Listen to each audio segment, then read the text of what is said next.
ওলি সরকারের বিরুদ্ধে ক্ষোভ নতুন নয়। দুর্নীতি থেকে কর্মসংস্থান, অন্ন, বস্ত্র, বাসস্থানের সংকট আগেও ছিল। সেই বারুদের স্তূপে আগুন জ্বালালো সোশ্যাল মিডিয়ায় নিষেধাজ্ঞা। নেপালের গণ অভ্যুত্থানের নেপথ্যে রহস্য কি এতটাই সোজাসাপটা, নাকি লুকিয়ে আছে কর্পোরেট বেসাতি?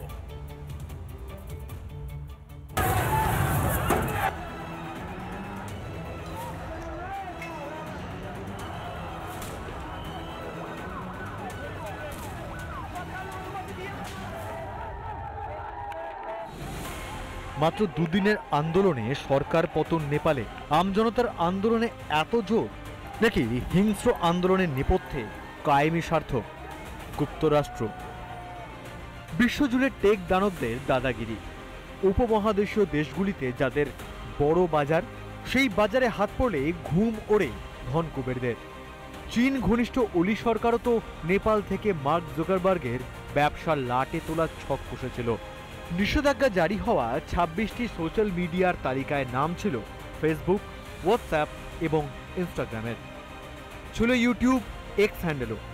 অথচ নেপালের জনসংখ্যার বড় অংশ ছিল সোশ্যাল মিডিয়ার ব্যবহারকারী। এই ব্যবসা লাটে উঠলে বুঝতে পারছেন কত টাকার ক্ষতি হতো টেক দানবদের। মার্কিন সোশ্যাল মিডিয়া নিষিদ্ধ করলেও নেপালে রমরমিয়ে চলছিল চীনা মিডিয়া, টিকটক। আর ব্যবসার স্বার্থে দেশের গদি উল্টানোর ঘটনা নতুন নয়। এর আগে একাধিক দেশে এইভাবেই সরকার পাল্টেছে। ব্যবসার স্বার্থে সরকার বদল।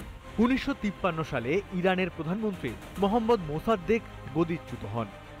অপারেশন অ্যাজাক্সের নেপথ্যে আমেরিকার গোয়েন্দারা। তৈলখনি জাতীয়করণ নিয়ে ইরানের ওপর চটে আমেরিকা। 1954 সালে গদিচ্যুত গুয়েতেমালার প্রেসিডেন্ট জেকব আরবেনাজ। মার্কিন সংস্থা ইউনাইটেড ফ্রুট কোম্পানির স্বার্থ ক্ষুণ্ণ হয় সে দেশে। অপারেশন পিবি সাকসেস চালায় মার্কিন গোয়েন্দারা। 1973 সালে গদি হারায় চিলির সালভাদর আলেন্দা। নেপথ্যে আমেরিকার গোয়েন্দা সংস্থা। একইভাবে ইরাক, নিকারাগুয়াতেও গদি উল্টায়। তবে কি নেপালের নির্বাচিত সরকারের ঘটি উল্টে লাভ বিশেষ কোনো শক্তির? এই যে নেপালে এই মুহূর্তে ঘটনাটা ঘটছে, এটা 100% ইউএস ইঞ্জিনিয়ার্ড একটা রেভলিউশন। ভারত এবং চীনের একটা গুরুত্বপূর্ণ বাণিজ্য করিডোর, এটা আমেরিকা কিছুতেই মেনে নিতে পারছে না এবং গাত্রদাহ হচ্ছে বলেই তারা নেপালে একটা ডোমেস্টিক সমস্যা সৃষ্টি করে দিল। নেপালে কি শুধুই জনরোষ, নাকি গদি উল্টানোর নেপথ্যে রয়েছে ব্যবসায়িক স্বার্থ? আসলে বিশ্বে নতুন ক্ষমতা অক্ষ চীন, রাশিয়া, ভারত, আর সেই ভারতের পড়শি নেপাল। আবার সে দেশের শাসক কেপি শর্মা ওলি চীন ঘনিষ্ঠ। তাকে ক্ষমতাচ্যুত করার অর্থ চীনের আধিপত্য খাটো করা। একই সঙ্গে চীন, রাশিয়া, ভারত যে নতুন অক্ষ তৈরি হচ্ছে, তাতে অবিশ্বাসের বাতাবরণ তৈরিও করা যাবে। তবে কি চীন, রাশিয়া, ভারতের এই ত্রিশক্তি আমেরিকার চক্ষুশূল?